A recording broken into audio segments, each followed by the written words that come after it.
à toutes et à tous. Bienvenue à ce webinaire organisé conjointement par les librairies Pauline et les éditions Novalis. Je me présente, je m'appelle Marie Zissis et je suis éditrice chez Novalis. Je suis très heureuse que vous soyez aujourd'hui avec nous pour ce webinaire intitulé Méditation, une pratique spirituelle chrétienne. Je suis désolée, à l'heure actuelle, il nous manque encore un panéliste. Nous essayons de régler le problème.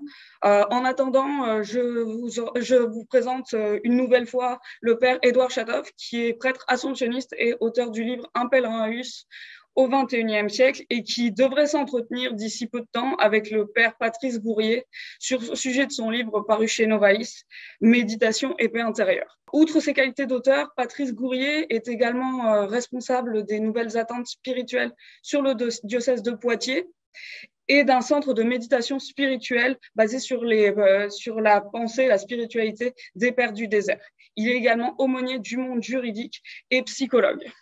Pour vous rappeler le déroulement, après la période de discussion que nous devrions avoir d'ici peu de temps, il y aura une période de questions et afin de faciliter cette période, je vous invite à mettre vos questions dans l'onglet Q&R qui est en bas de votre écran. Mettez-les quand vous voulez, je m'occuperai de les poser pour vous à la fin de la rencontre. J'en profite aussi pour vous informer que les librairies Pauline, offrent le livre Méditation et paix intérieure en rabais aux participantes et aux participants de ce webinaire pour un temps limité. Je vous transmettrai le lien pour profiter de ce prix spécial à la fin de la rencontre. Enfin, sachez que ce webinaire est enregistré. Il pourra donc être visionné et partagé d'ici quelques jours. Sans plus attendre, je cède le micro à Édouard Chatov et je vais essayer de joindre notre panéliste manquant. Je suis désolée. Bonjour à toutes et à tous. Vous savez, c'est quand même, ça tombe d'une manière intéressante. C'est que le sujet du livre que Patrice Gourrier a écrit s'intitule Méditation et paix intérieure. Et voilà qu'arrive qu'en raison qui sont pour le moment sont inconnues et à l'adjointe de l'éditeur chez Novalis et à moi, Patrice Gourrier n'est pas encore là. Donc, je vais essayer de garder aussi ma paix intérieure en espérant qu'il n'y a rien de grave qui est arrivé au père Patrice Gourrier parce que tout peut arriver dans notre vie. Et normalement, je dois faire une conversation avec lui, mais en attendant en espérant qu'il va nous rejoindre parce qu'il doit nous rejoindre de France, il y a le décalage d'heure et peut-être il y a quelque chose qui est un peu imprévu et inattendu. Je vais essayer de vous présenter ce livre qui vient de paraître chez Novalis.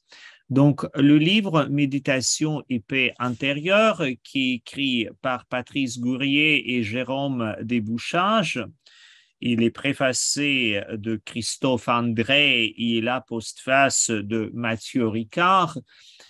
Nous pouvons envisager que ce livre nous invite vraiment de avoir l'ouverture d'esprit et se pencher sur le sujet de la méditation dans son sens le plus large, mais en même temps avoir une idée, c'est quoi une méditation quand on le fait comme des chrétiens.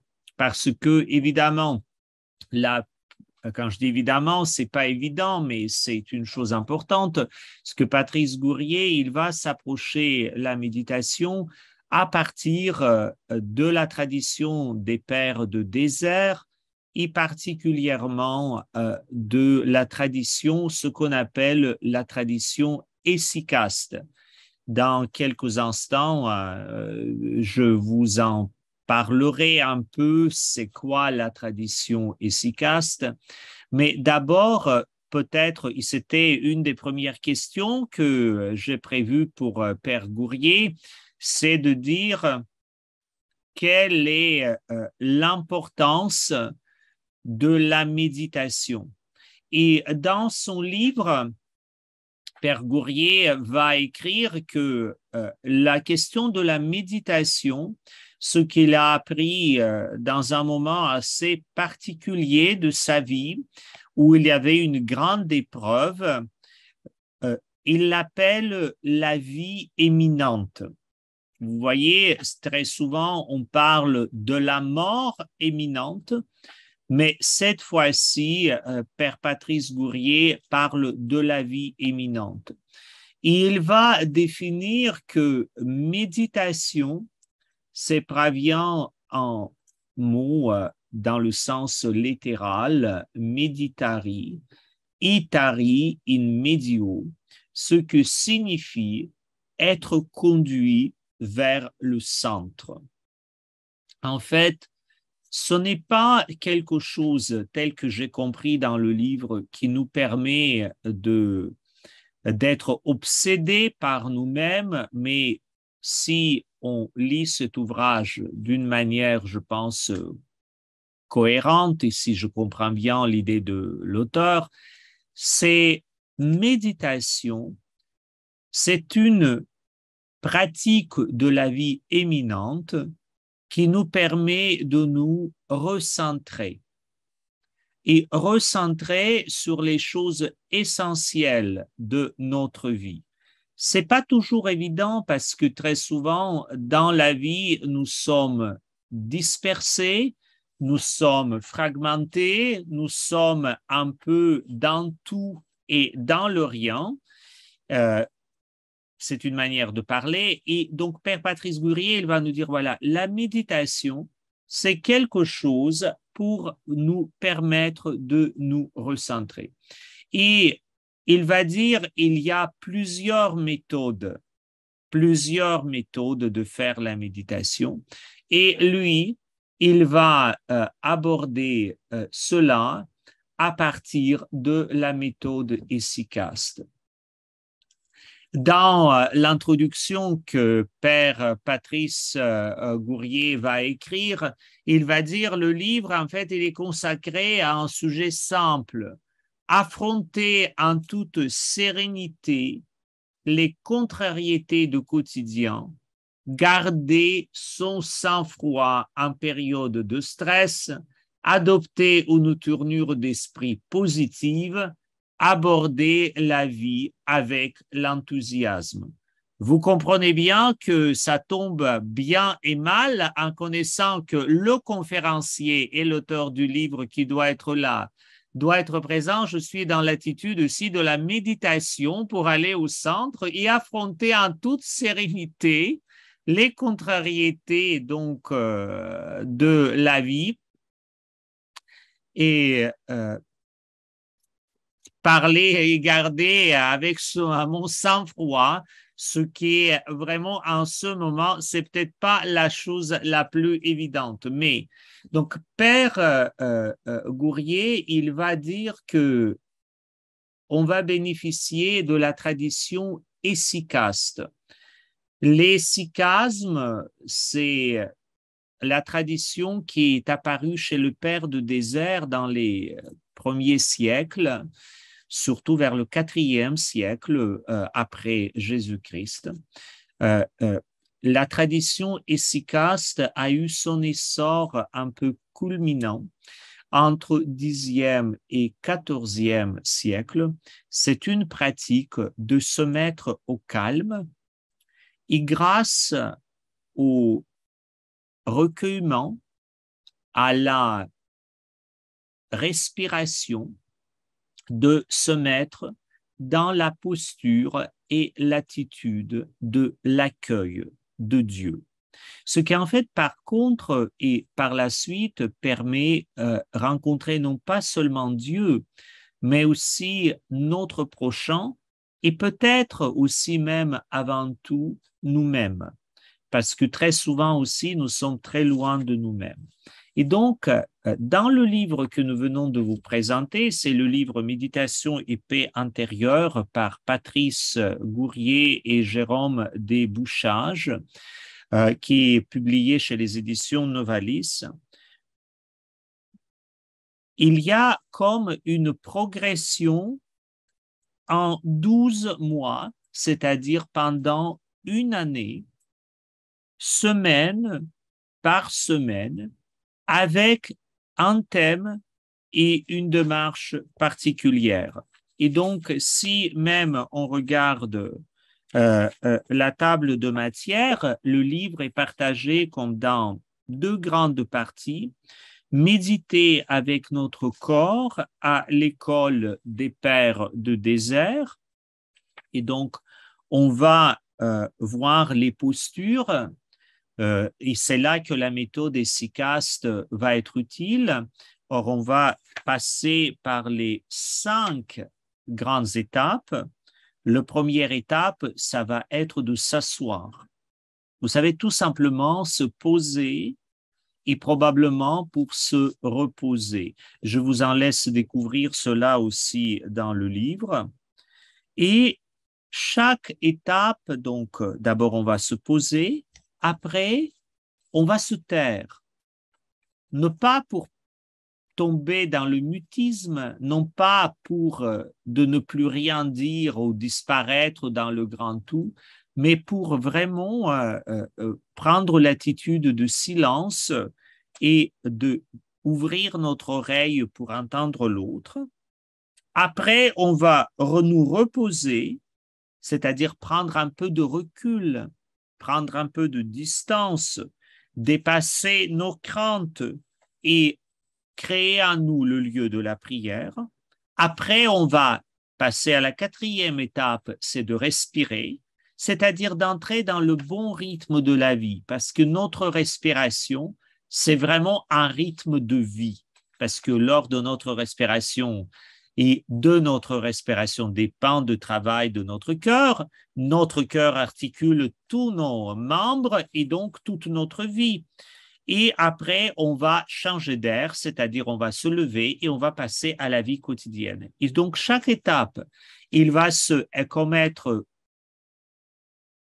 porté par certaines attitudes corporelles, mais aussi pour un maître spirituel dans la tradition des pères de désert.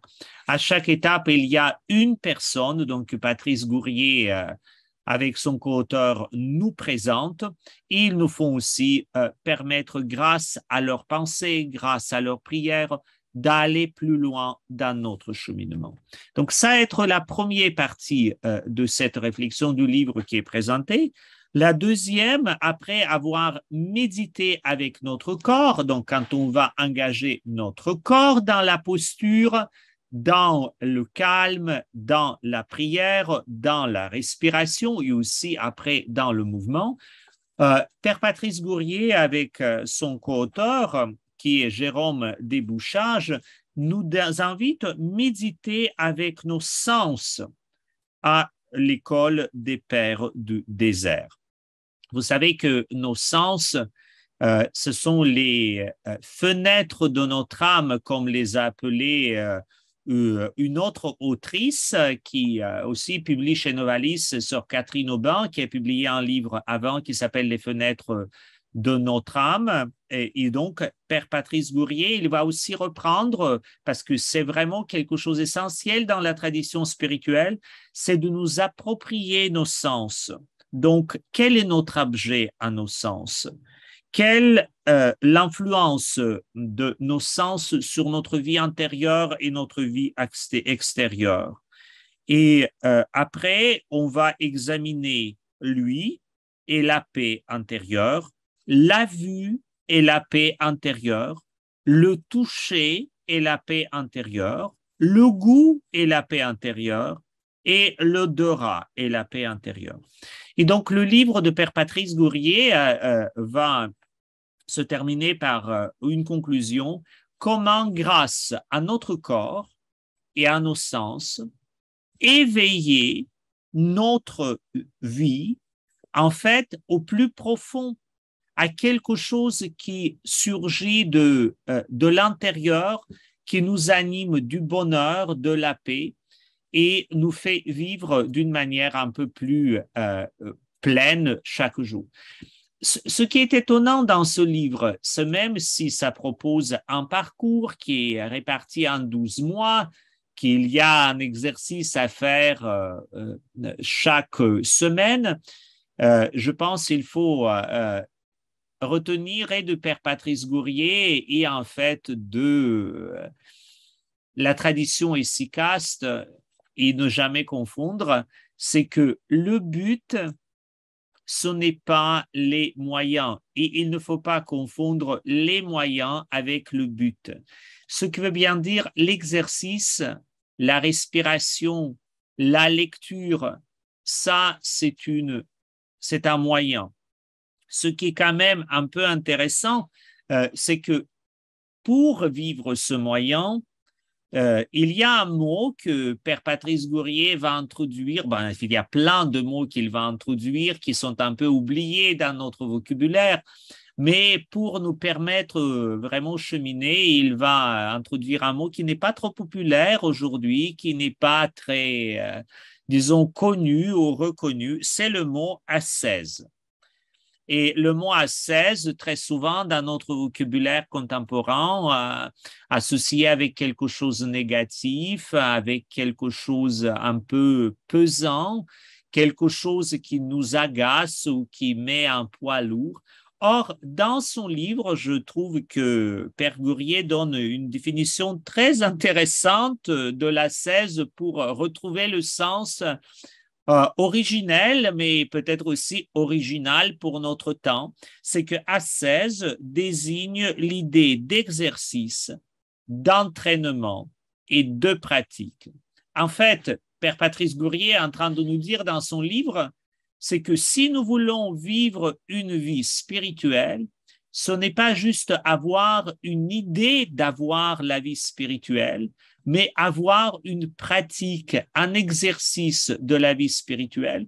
Et en ce moment, il nous conseille, parce que c'est aussi, pas seulement lui, mais Mathieu Ricard ou Christophe André qui sont les maîtres, il nous conseille, si nous voulons pratiquer la méditation, et si cette pratique nous en parle, de la vivre pleinement, de l'exercer, et aussi de ne pas rejeter les sources chrétiennes, c'est-à-dire la tradition des pères de désert, mais de se replonger et peut-être découvrir ou redécouvrir des trésors inespérés. Vous voyez, c'est quelque chose qui est surprenant, qui peut être évident pour certains et certains d'entre nous, mais peut-être pas tout à fait pour les autres. Et donc, il y a aussi dans chaque chapitre de ce livre un petit moment, une petite page qui s'appelle entraînement. Ça ne s'appelle pas l'ascèse, mais c'est de là qu'il va s'agir, c'est l'entraînement, où Père Patrice Gourier, avec son co-auteur, va nous donner quelque chose de très pratique, comment il faut s'asseoir, comment il faut respirer, quelle pensée en avoir, comment peut-être il faut recentrer notre pensée pour précisément retrouver les choses les plus importantes qui recentrent notre vie sur l'essentiel et qui permettent à nous rentrer dans la relation avec nous-mêmes, les autres et pourquoi pas Dieu. Et c'est évident que dans le livre, parce que c'est aussi la méditation chrétienne, c'est-à-dire, vous savez, la méditation qui nous porte vers Dieu, qui est abordée et qui n'est pas, disons, étrangère à toute autre méditation que Père Patrice Gourier nous présente. Ce sera bien et long raconter toutes les pages de ce livre, mais moi, je vous invite plutôt de les écrire. Malheureusement, pour le moment, le Père Patrice Gourier n'est pas apparu parmi nous, hein. Donc, je vais garder mon calme intérieur et peut-être répondre à une question qui est déjà apparue. Voilà, exemple de cette page pratique. Alors, je vais vous dire que dans le chapitre donc, de respiration, quand on respire, et c'est un moment important parce que dans la tradition essicaste, la respiration est très importante. En fait, c'est un des moyens l'essentiel parce que les maîtres de désert, les essicastes, croyaient que grâce à notre respiration, nous retrouvons le véritable rythme de notre vie. C'est assez étrange de le dire, mais même grâce à notre respiration, on regarde d'une certaine manière, on touche d'une certaine manière, ou on sent l'odorat d'une certaine manière. La tradition essicaste est représentée dans l'art religieux, mais aussi dans le sens l'art plus grand. Par exemple, l'icône de la Sainte Trinité d'Andrei Roublev, que tout le monde connaît, est issue de la tradition essicaste et elle nous permet de nous placer dans la respiration même de Dieu. Alors, dans ce chapitre sur respiration, il y a par exemple donc cet entraînement. Et on va nous dire prendre conscience de son corps grâce à la respiration. Et donc, pendant plusieurs jours, les auteurs nous disent, prenez 10 minutes pour pratiquer l'exercice suivant. Et voilà, Père Patrice Gourrier vient d'apparaître. Alors, je vais quand même terminer pour dire, prenez l'exercice suivant, allongez-vous. Prenez conscience de tous vos membres, détendez-vous, détendez votre corps, portez tous vos muscles sont au repos. Prenez à présent le temps de respirer. Bonjour Père Patrice, ça fait plaisir de vous voir. Nous avons espéré qu'il y a quelque chose de grave qui ne vous est pas arrivé et comme je citais le livre que vous venez d'écrire, que la méditation, c'est affronter en toute sérénité les contrariétés du quotidien et garder son sang-froid. Donc, pendant 23 minutes, j'ai essayé de garder mon sang-froid et faire un peu la présentation de votre ouvrage. Alors, j'ai fait pareil de mon côté parce que je n'arrivais pas à me connecter. Bon, c'est ça me mettait à jour Zoom. Les choses techniques arrivent, mais passons tout de suite une question que je vais vous poser et nous prendrons quand même avec vous un petit moment de conversation. Avec joie. Pour vous, la méditation, c'est quoi exactement pour définir les termes, à part de la citation que je viens lire de votre livre? Et aussi, j'ai cité que vous avez réintroduit un terme qui n'est pas très populaire aujourd'hui, mais qui vous avez un peu redit dans les mots contemporains, c'est ascèse, comme l'exercice, l'entraînement, et je viens donner un exemple. Alors, méditation et l'entraînement, voilà, avec les pères de désert. Faites-nous une petite introduction sur ça. Alors, le mieux, c'est de savoir comment je suis arrivé là, en fait. Mais racontez comment vous êtes arrivé là. Voilà, personnellement, ça expliquera beaucoup de choses. Personnellement, j'étais cadre dynamique d'un grand groupe d'édition internationale. Je ne méditais pas du tout, hein, bien loin de moi d'ailleurs ce genre d'ambition. Et puis, je suis rentré au séminaire pour devenir prêtre à 40 ans. Et là, par hasard, j'ai découvert un ouvrage sur l'hésychasme. Je ne savais même pas ce que c'était, mais la couverture était sympathique. Vous voyez, c'est ce qu'on appelle, je dis ça pour l'M6, l'achat d'impulsion d'un ouvrage. J'ai acheté par impulsion et à l'intérieur, j'ai découvert les Pères du désert et un chemin de silence intérieur en vue d'écouter Dieu. Et pour moi, ça a été un bouleversement. On m'avait appris à prier, on m'avait appris à faire l'adoration, à dire les offices. Là, on m'apprenait à célébrer la messe pour devenir prêtre. Et là, d'un seul coup, c'était un chemin de dénuement total où, entre guillemets, on quitte son moi pour être disponible à un autre. Donc, c'était la première découverte à travers ce chemin des Pères du désert. Quelques années plus tard, en France, en 2006, l'ouvrage de Kabat-Zinn sur la méditation de pleine conscience est paru. Et là, je me suis dit, mais il y a un parallèle quand même entre ce que dit ce monsieur, méditation de pleine conscience, et les Pères du désert. Et donc, c'était pour moi un chemin aussi là d'entraînement, c'est-à-dire qu'avec les écoles de Kabat-Zinn en France, je suis devenu instructeur en méditation de pleine conscience, plus tard en cohérence cardiaque, des méthodes entre guillemets laïques pour apprendre simplement à apaiser ses pensées. Et tout le temps, moi, j'ai eu cette ambition, c'est de faire le lien avec la tradition chrétienne. La pleine conscience qu'on enseigne aujourd'hui est d'origine bouddhiste. D'ailleurs, maintenant, Kabat-Zinn, qui il y a 10 ans disait que c'était une démarche laïque, ne le dit plus du tout. Il dit que c'est quelque chose de spirituel et c'est bouddhiste. Donc, l'origine est bouddhiste. Je pense que si Kabat-Zinn avait rencontré les pères du désert, il aurait, entre guillemets, abouti à la pleine conscience. Pourquoi? On retrouve les mêmes principes. S'extraire du monde, comme le dit Abba Arsène, un père du désert. Fuis, c'est-à-dire être capable de quitter son quotidien pollué par de multiples choses. Deuxième chose, assieds-toi. À une époque où nous sommes constamment en ébullition, en France, on a l'impression, je ne sais pas comment c'est chez vous, mais on a l'impression, je bouge, je m'agite, donc j'existe. On a l'impression que si on ne s'agite pas, on n'existe pas. Et là, au contraire, assieds-toi. Une assise à la fois corporelle qui aboutit à une assise intérieure. Troisième principe d'Abba Arsène, tais-toi, le silence des lèvres. Là aussi, alors, c'était d'autant plus bienvenu pour moi, prêtre, qui parle beaucoup, psychologue aussi, et je suis bavard de nature, et là, on m'apprenait à me taire, la garde des lèvres. Et enfin, apaise tes pensées. Eh bien, personnellement, j'y ai vu pour moi un chemin de salut, un chemin de redécouverte de ce qu'était pour moi le christianisme et un chemin de dépouillement pour être un avec Dieu. Excusez-moi, décidément, ma technique m'en veut. Voilà, un avec Dieu. Et donc, pour moi, la pleine conscience, c'est ce silence du moi pour écouter l'autre.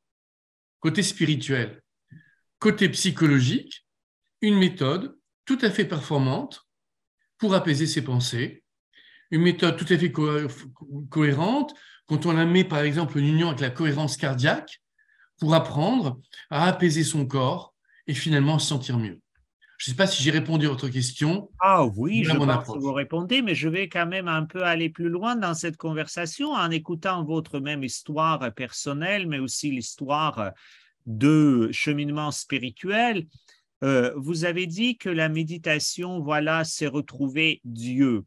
Et je pense pour certains nombres de nos contemporains, c'est un appel qui est un appel d'enchantement, mais aussi c'est un appel un peu de frayeur, parce que si on retrouve juste Dieu, est-ce qu'on n'est pas en train de perdre soi-même? Parce que vous dites il faut se taire, il faut faire ceci, il faut plus bouger. Mais tel que vous décrivez dans votre livre, c'est précisément, c'est quand on se décentre et on va vers l'autre qu'on va se retrouver réellement soi-même. C'est-à-dire, on ne va pas se tourner vers ce moi imaginaire et qui nous divertisse, mais vers ce moi vraiment qui me fait vivre. Est-ce que je vous comprends bien? Tout à fait, exactement. Vous rejoignez dans ce que vous dites un auteur que vous connaissez certainement très bien, Maurice Zindel, qui a beaucoup été publié par des auteurs d'ailleurs au Canada.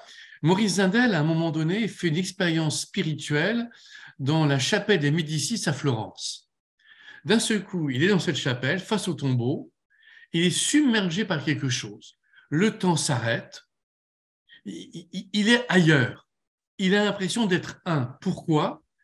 Parce que son moi, qui est pollué, son moi qui est plein de préoccupations, a disparu.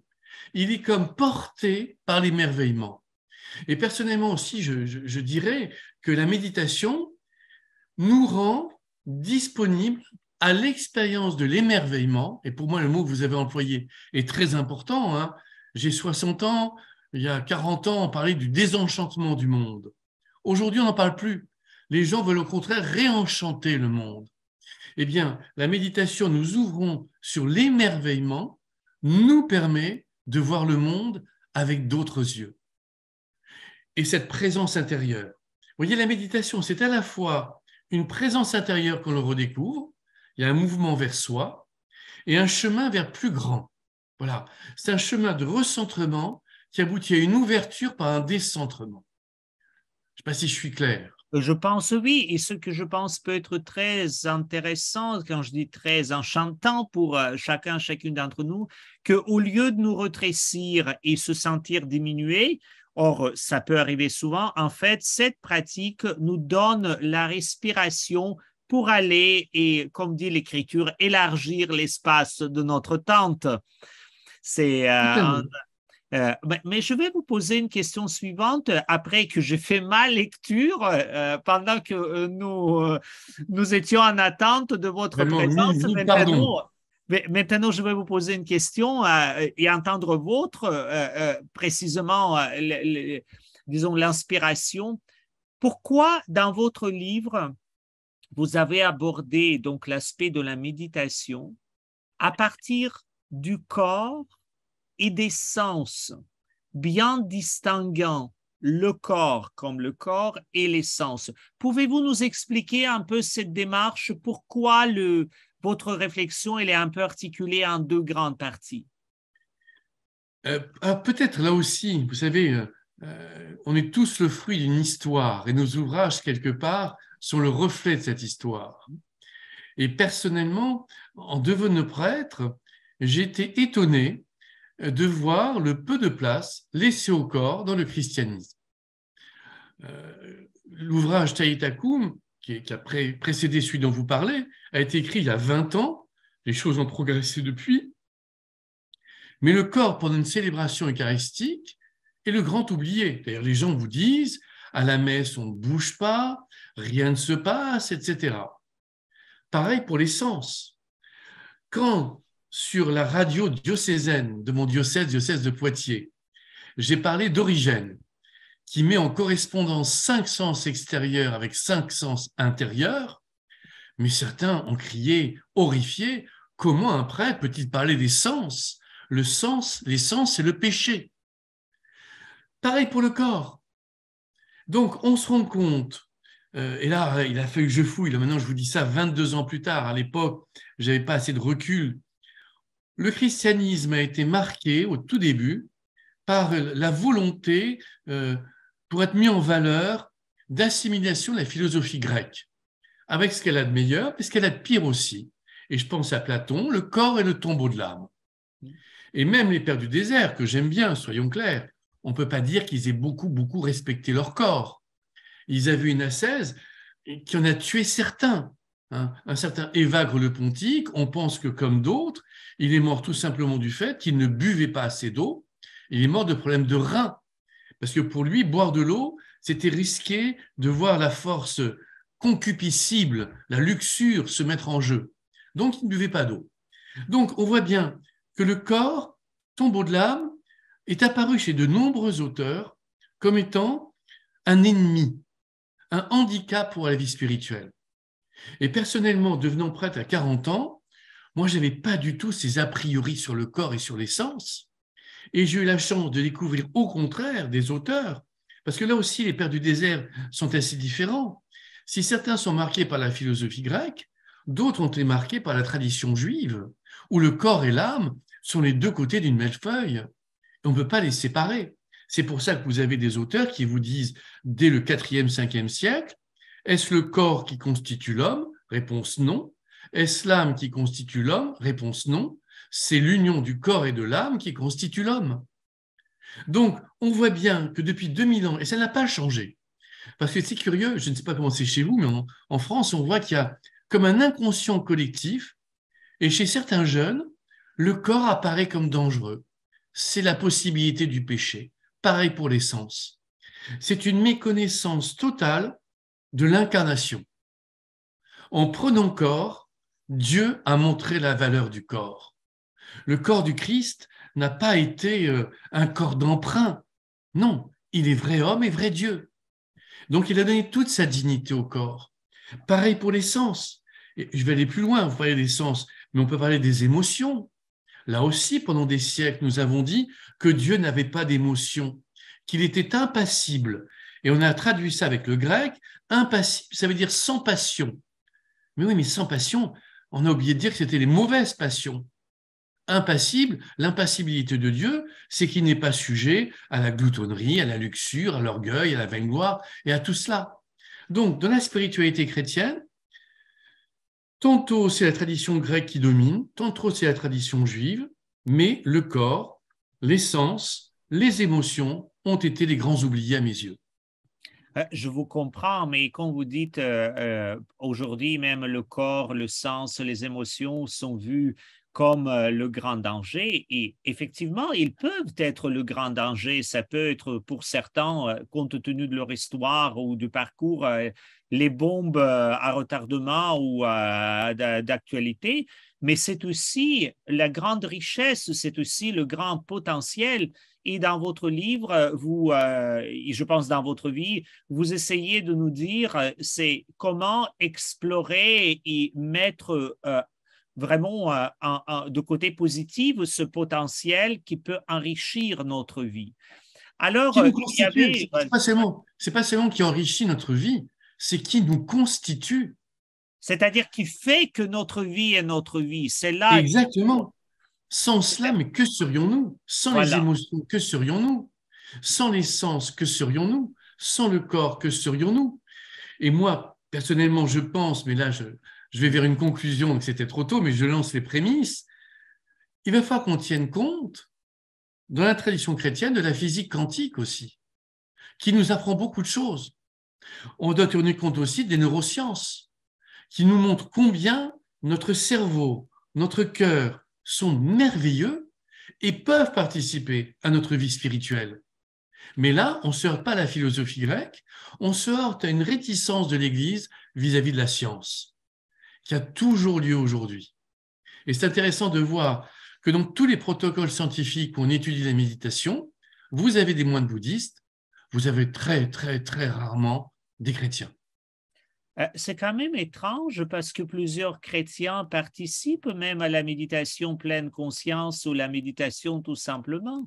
Je vais vous poser une question qui n'est peut-être pas tout à fait dans votre livre, mais sûrement parce que le livre est sorti aussi en France et sûrement vous avez fait lire cela à l'un ou l'autre moine, j'espère. Est-ce que vous avez fait et quelle était la réaction de la tradition contemplative vis-à-vis de vos réflexions? Eh bien, je vais être très franc, c'est très surprenant. En France, nous avons à peu près entre 2 et 3% de catholiques pratiquants. Eh bien, les gens qui viennent aux sessions, y compris des moines, alors, les gens qui viennent aux sessions, je reprends ma phrase, sont en majorité des gens qui ne sont pas forcément des pratiquants réguliers, mais des chrétiens qui cherchent et qui ont cherché ailleurs, qui sont ouverts. Mais nous avons eu aussi des moines. Je pense à des moines bénédictins qui ont eu l'autorisation de leur supérieur de venir à des sessions, tout simplement parce que le supérieur trouvait important qu'ils retrouvent un chemin d'intériorité et que l'école des Pères du désert et la pleine conscience pouvaient les aider. Mais en France, le débat autour de la pleine conscience n'est pas du tout apaisé. Il y a une semaine, la Milvitude, qui est un organisme d'État qui est là pour pointer les sectes, a pointé le fait que beaucoup de sectes utilisent la pleine conscience. Ça a été tellement loin qu'il y a à peu près un an, avec le précédent gouvernement, le ministre de l'Éducation nationale a interdit qu'on utilise la pleine conscience à l'école, justement à cause du danger des sectes. Et Christophe André, qui est le psychiatre très connu sur la pleine conscience, s'est insurgé contre cela. Donc, ce n'est pas apaisé. Ce qui veut bien dire, pour nous toutes et tous, c'est un sujet d'approfondissement, mais c'est un sujet aussi de dialogue, de conversation, de réflexion et d'approfondissement.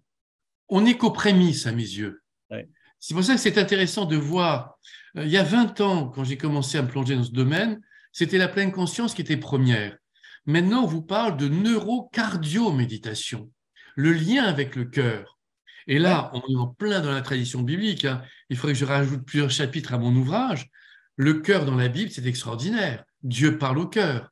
Le cœur voit, le cœur entend, le cœur comprend, le cœur retient. C'est pas seulement l'affectivité.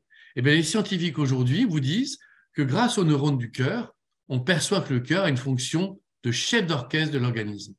Oui, et ça nous rapproche aussi même d'autres traditions dans le monde. Mais je vais vous poser une question qui va être question vis-à-vis de l'ouvrage. Pourquoi vous avez un peu proposé le parcours et comment le lecteur potentiel pourra en bénéficier? J'espère que tous qui participent à ce webinaire ou ceux qui écouteront l'enregistrement vont y lire et bénéficier de votre réflexion. quelle est l'idée de repartir tout en 12 mois, semaine par semaine? Alors, je vais être très franc. J'ai été marqué par des ouvrages de développement personnel qui étaient très pédagogiques.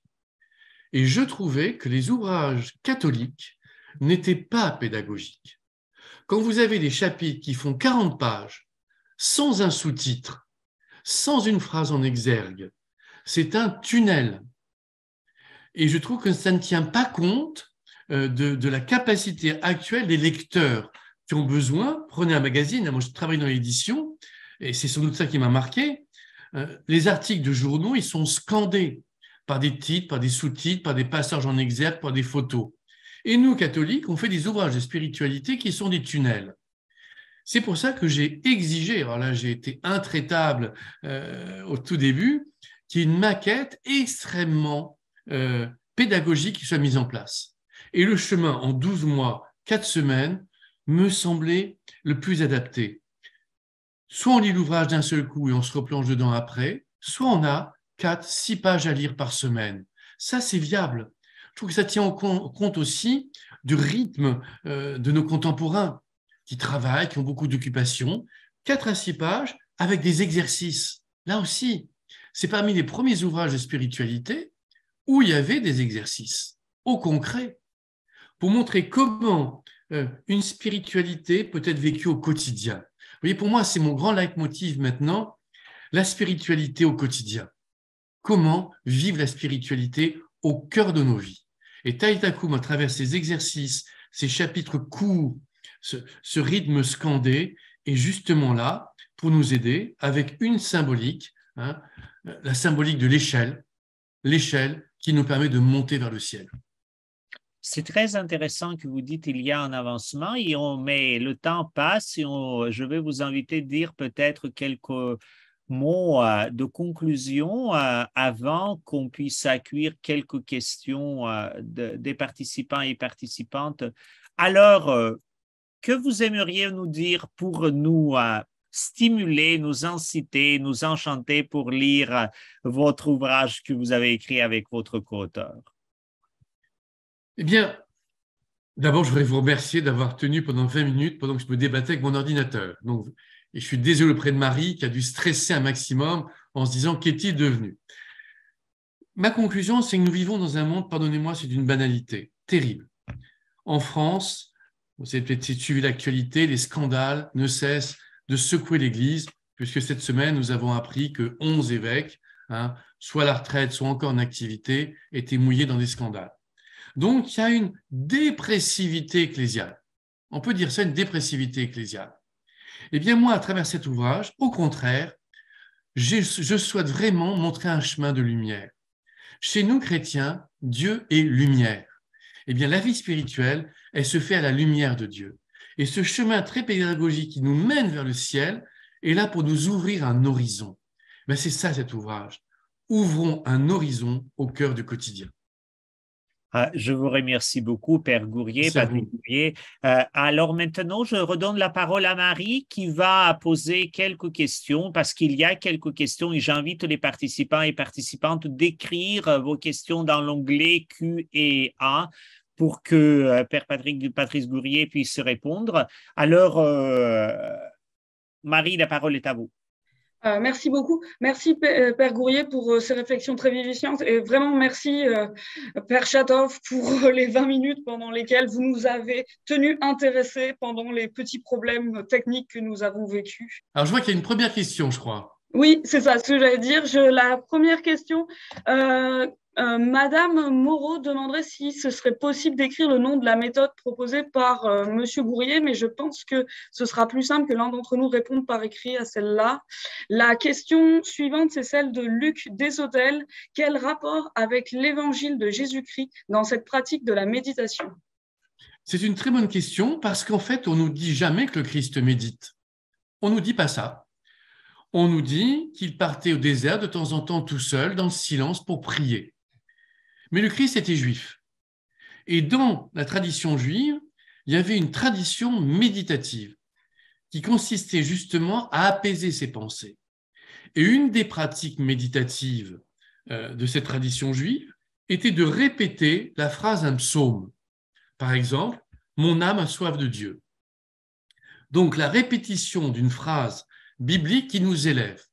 Eh bien, les Pères du désert ont repris cela avec la prière de Jésus, « Seigneur Jésus, Fils de Dieu, aie pitié de moi », qu'ils répétaient avec pour objectif de garder la mémoire de Dieu. Ensuite, les Pères du désert se sont appuyés constamment sur l'Évangile. Quand les apôtres rentrent de mission, le Christ leur dit « Asseyez-vous et prenez du repos ». L'assise. Être capable de se taire. Le souffle. Le souffle a une importance chez les Pères du désert. Là aussi, on aurait pu parler de ça tout à l'heure par rapport au corps. On a oublié que la prière de Jésus était pratiquée sur le souffle. C'est en mettant son haleine de vie en nous que Dieu a fait de nous des êtres vivants. Donc la tradition des Pères du désert, la tradition hésychaste, c'est entièrement fondée sur la Bible et sur la tradition chrétienne. Merci beaucoup. La question suivante est celle de Céline Lefrançois. Pardon, c'est pas vraiment une question. Elle remercie le Père Chatov pour ce très intéressant première minute et elle voudrait que nous lui rappelions le titre du livre. Et ça, je peux répondre. Il s'agit de Méditation et paix intérieure, dont nous allons d'ailleurs donner un rabais. Oui. Et vous voyez, je vous montre la couverture de ce livre, donc elle est vraiment très, très appelant. Merci. La question suivante vient de Madame Villeneuve. Pouvez-vous élaborer sur la question des sectes qui véhiculent la pleine conscience? Comment les reconnaître, par exemple? Alors, je crois qu'il faut vraiment faire preuve de discernement. Moi, j'insiste toujours sur quelques critères. Par exemple, quand on parle de pleine conscience, certains retiennent ça nous apprend à ne pas penser. Dès que quelqu'un vous dit ça, sauvez-vous. Ne pas penser n'est pas chrétien, on ne peut pas ne pas penser, et surtout, on ne doit pas nous dire quoi penser. Donc, soyez vigilants sur la formation de la personne qui anime la session. Quelle est sa formation? Vous avez des gens qui se présentent aujourd'hui instructeurs en pleine conscience et qui ont suivi 2 week-ends. Simplement, face à la quête intérieure des contemporains, eh bien, ils ont senti le créneau, ils se lancent là-dedans. Et certains sont profondément incompétents, voire dangereux psychologiquement. Voilà. Donc, n'hésitez pas à aller voir quelqu'un pour demander conseil. Voilà, je pense aller faire une session dans tel endroit. Est-ce possible? Pour vous faire sourire, moi, je suis prêtre et psychologue. Hein. Les deux sont authentifiés. Le centre de méditation dans un monastère. Et un jour, on a eu un coup de téléphone de gens. Voilà, notre mère compte venir chez vous et on voulait être sûr que vous ne seriez pas une secte.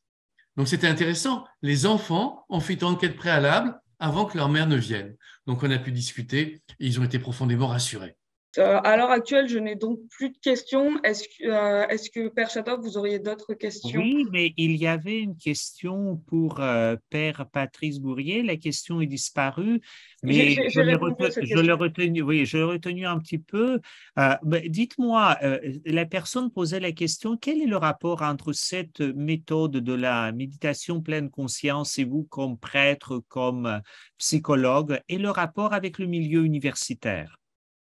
Alors, y a-t-il des liens? Est-ce qu'il y a des étudiants qui s'intéressent, les professeurs? Est-ce que vous faites les présentations?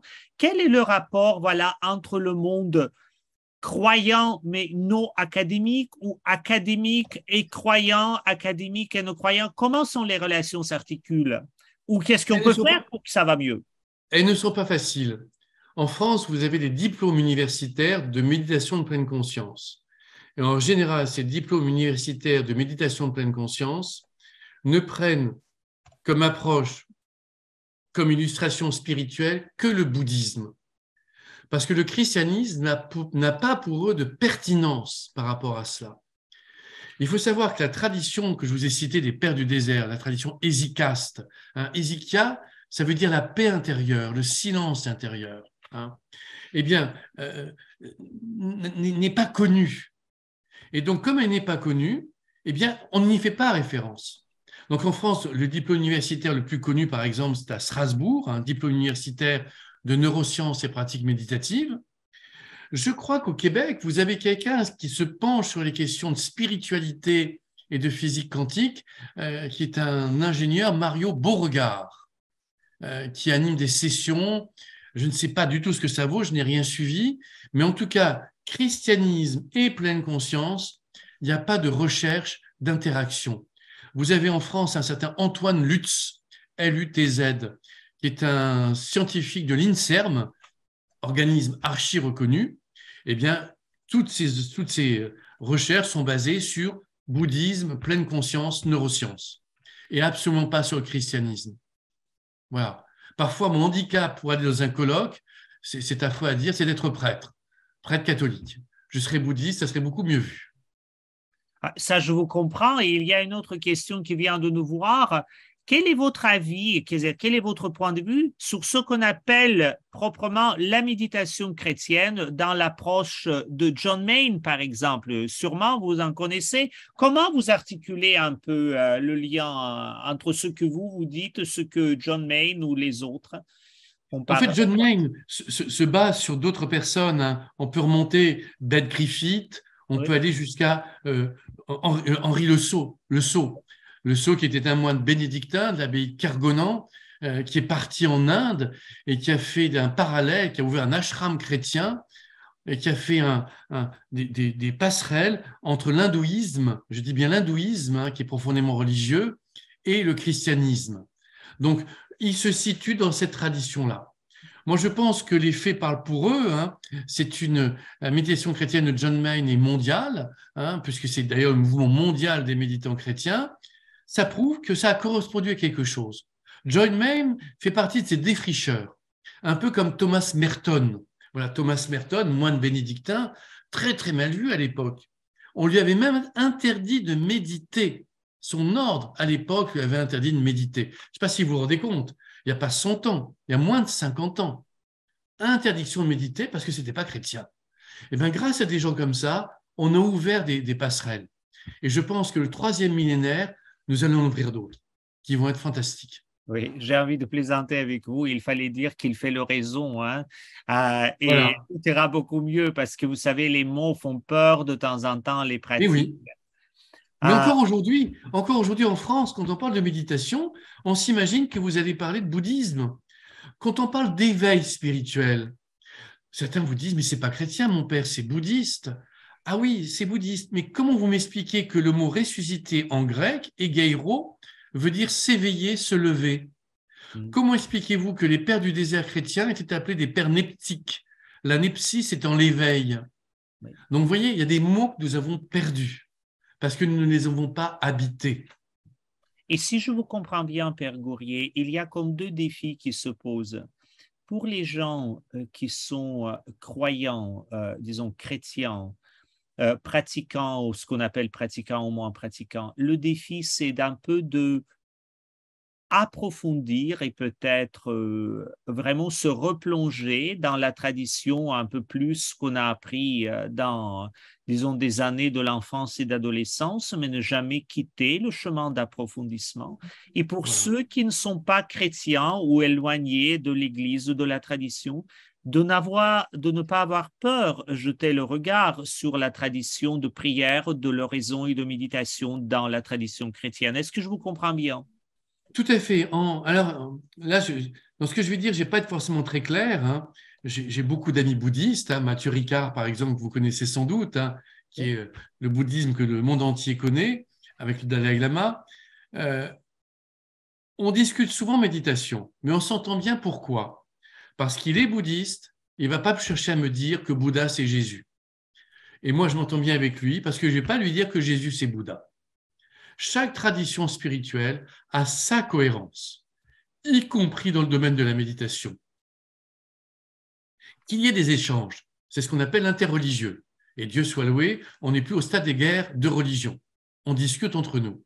Mais chaque religion a sa cohérence. Si je pratique la méditation personnellement, si je suis dans la voie hésicaste, c'est pour me dépolluer et pour accéder à la lumière de Dieu. Au Dieu de Jésus-Christ. Voilà. Pour moi, c'est vraiment ça. Et personnellement, méditer a changé ma manière de célébrer la messe. Le silence, il y a beaucoup plus de place. Les gestes, pas de gestes brusques. Le corps habite la célébration. Pendant la messe, le corps est constamment mis en éveil. c'est merveilleux. Mais la messe est orientée vers ce stade ultime de la spiritualité chrétienne, le stade unitif, faire un avec Dieu. Et là, nous avons des auteurs chrétiens depuis 20 siècles extraordinaires, hein, des Pères du désert à Thérèse d'Avila, Saint Jean de la Croix, et j'en passe. Je vais vous poser une dernière question parce qu'il y avait comme un commentaire, vous avez bien expliqué le lien entre la méditation et la vie chrétienne.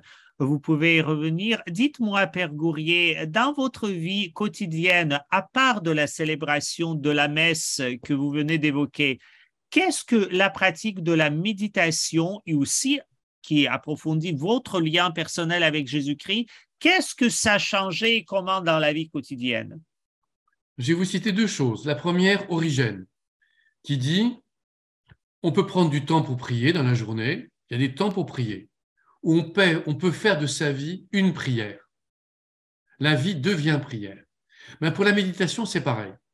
On peut prendre les 2 fois 20 minutes par jour ou 1 fois 5 minutes par jour pour méditer, mais le but est de devenir un méditant. Et c'est beaucoup plus intéressant de devenir un méditant que d'apprendre à méditer. Parce qu'on voit tout différemment. Ouvrir les yeux, mais c'est merveilleux. Ouvrir les yeux, une nouvelle journée commence. Émerveillement du méditant, émerveillement du chrétien. Déjeuner, dîner, prendre un repas, goûter quelque chose, nous renvoie au Créateur. Respirer est une expérience spirituelle, le souffle de Dieu. Donc, quand on vit sa vie en méditant, eh bien, tout en est habité, tout, et tout est transformé. Je dirais même transfiguré. Merci beaucoup, Père Gourrier. Notre temps touche à sa fin. Merci Et ce que vraiment, je vous remercie de tout cœur parce que ce que votre livre et vous, lors de cet entretien, nous invitez à faire, en fait, c'est de devenir de plus en plus les vivants. Et les vivants qui connaissent soi-même, qui s'ouvrent à Dieu, qui s'ouvrent à nos prochains, de ne pas être effrayés des difficultés de la vie. Et même quand il y a des imprévus qui arrivent, tout cela après prend la bonne forme et on peut respirer plus ou moins tranquillement, même si peut-être au début, on peut avoir des essoufflements ou un peu des troubles de respiration. Merci beaucoup. C'était une conversation passionnante, Père Gourrier. Merci à vous. Moi, vraiment, je conseille à tous les auditeurs et les auditrices de ce webinaire, mais aussi à toutes les personnes qui regarderont ça en enregistrement, de lire le livre qui s'appelle « Méditation et paix intérieure » par Père Patrice Gourrier et Jérôme Desbouchages, avec la préface de Christophe André et postface de Mathieu Ricard. Merci de votre confiance. Merci beaucoup, Père Gourrier, encore une fois. Merci, Édouard Chatop, d'avoir accepté de discuter de ce sujet vraiment passionnant. En conclusion, je vous rappelle tout d'abord que la librairie Pauline offre un 10% de rabais pour l'achat de l'ouvrage du Père Gourrier, Méditation et paix intérieure. Je vous envoie le lien maintenant pour le clavardage. Je voudrais finalement vous remercier tous d'être restés avec nous pour tout ce webinaire, de vos questions très intéressantes et j'espère que vous avez apprécié cette discussion autant que moi. Au nom de toute l'équipe Novalis, c'est un lapsus intéressant, je trouve. Novalis n'est pas encore une église. Je vous remercie encore et je vous souhaite à tous une bonne journée.